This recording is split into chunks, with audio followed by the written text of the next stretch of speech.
So today we are going to be talking about Transcendentalism, which took place from 1836 until 1860. It actually was a part of a larger literary movement known as Romanticism, which we have talked about before. But what you had is a group of people who started to change in their beliefs, and so they branched off and created Transcendentalism. Okay, so we're going to go ahead and start with the basics. Essentially, Transcendentalism is a literary movement that believes truth exists beyond reason and experience. The term transcendental comes from a German philosopher by the name of Immanuel Kant, and we will call anyone who practices transcendentalism or believe what they believe is known as a transcendentalist. So when you hear that term, just understands that a transcendentalist is someone who practiced transcendentalism. Okay. And we know that transcendentalism means to transcend, which is to go above or beyond. Okay. The definition of or the concept of transcendentalism is the idea that in order to learn the truth about God, yourself, the world, basically anything, you had to transcend, which meant to go beyond the everyday, typical human experience in the physical world. You had to look beyond what your day to day life was. You had to look beyond the actual physical world and go into a more spiritual world.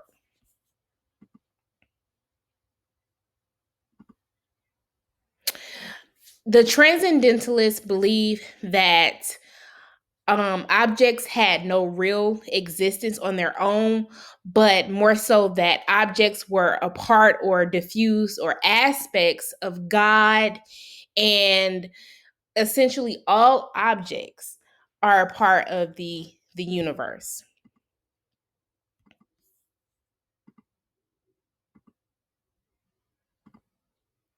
So the Transcendentalists had five tenets of Transcendentalism.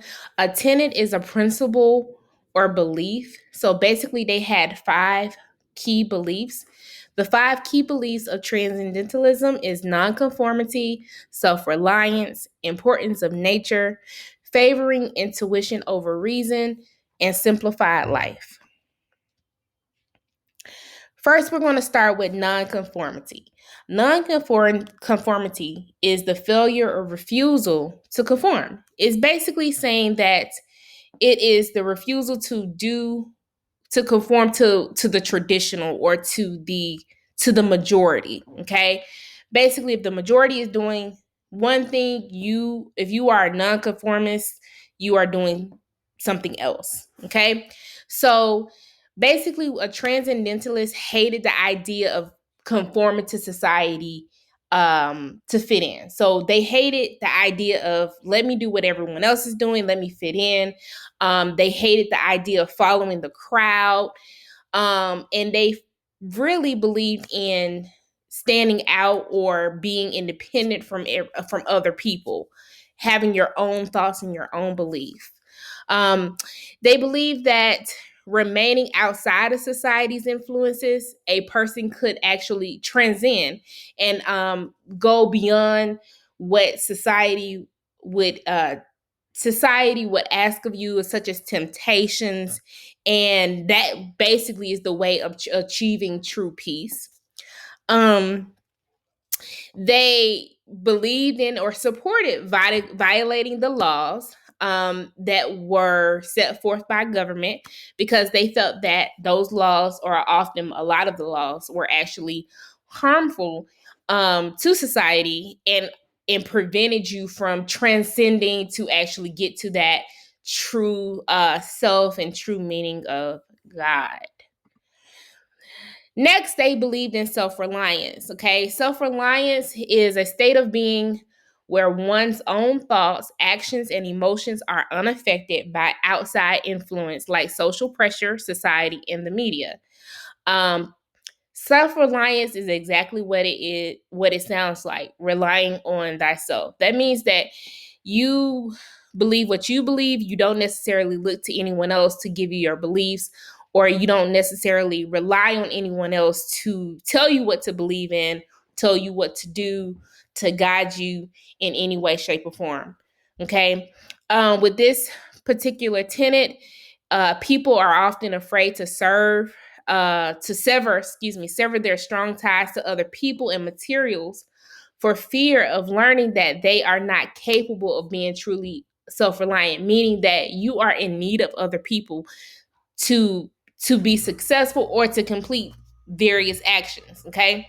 You have to accept yourself for what you and who you are, and not necessarily try to meet the expectations of others. Emerson, which we'll see later, actually has a great essay that is titled Self-Reliance.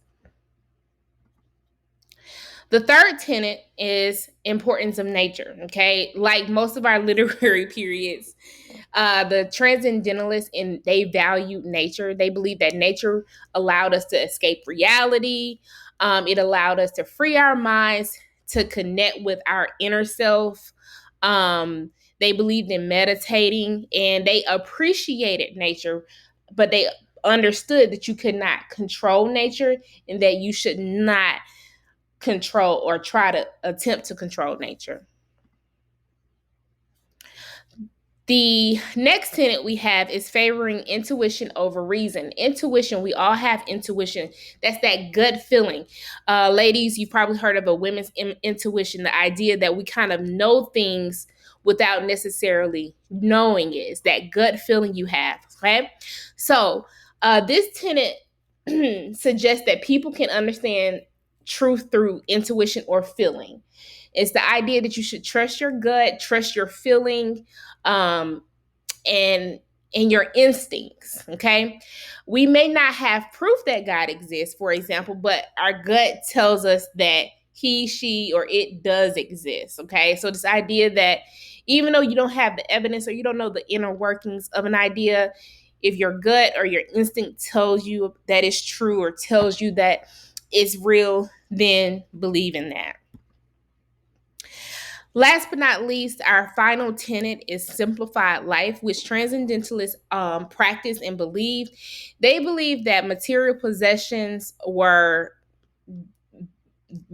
not important. Okay, they believed in living a simplified, minimalist life, which meant that you only had what you needed, necessarily than what you wanted. Okay, you didn't have a lot of possessions. You just had the basic materials that you needed for survival. And they believe that this lifestyle allowed you to actually transcend and, get to a deeper place within yourself to explore truth and God and deeper meaning. Some of the key authors of Transcendentalism is Ralph Waldo Emerson and Henry David Thoreau. Okay. We first have Emerson. He lived from 1803 to 1882. He was born to a Boston family that was cultured, but that meant they knew a lot about the world, but they were considered poor. His father was a Unitarian minister who died when he was 8 years old. And to cope with the bills and 6 children, his mother opened a boarding house when she kept she allowed people to live with her. I really like this quote by Emerson because it really speaks to the ways of a transcendentalist. It says, to be yourself in a world that is constantly trying to make you something else is the greatest accomplishment. Okay, essentially, he is saying that so much of the world, media, people, family, friends, will try to make you be someone that you may not be. So if you can take a stand and be authentic to yourself and be an individual, that is something great, because it is very difficult when you have all of the pressures of the world. Next, we have Henry David Thoreau. He lived from 1817 through 1862, and he was born in Concord, Massachusetts, to a moderately successful family. His father's made pencils. Okay, he spent his childhood exploring the woods, so nature, and he liked to fish. His family was friends with the Emerson family, so Henry and Emerson actually knew each other. And he attended Harvard, where he was just an average student, but he was very much so real well read. Okay. Um, and the quote that I really like by Thoreau is, rather than love, than money, than fame, give me truth. It goes again with the transcendentalist way of seeking truth, the constant active way of trying to just figure out what the truth is, what your truth is. And your truth may look different than someone else's truth, but it's the idea of constantly exploring, trying to figure out what that truth is. And I actually want to go back and talk about some of their famous pieces, because I mentioned earlier about self-reliance. Emerson is best known for lectures, essays, and poems, including Nature, Self-Reliance, and The American Scholar. And Thoreau is also known for his lectures and essays, pamphlets, and poems, but he is best known for civil disobedience.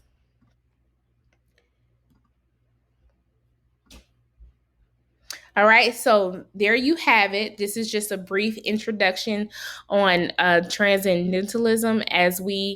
I wanted to make sure that we covered this information, because we'll take these ideals and beliefs and apply them to our readings of poems. We're going to read from a text from Emerson as well as Thoreau, and had that discussion of how we see these beliefs of transcendentalism, applied or presented or illustrated within the text that we will read next week.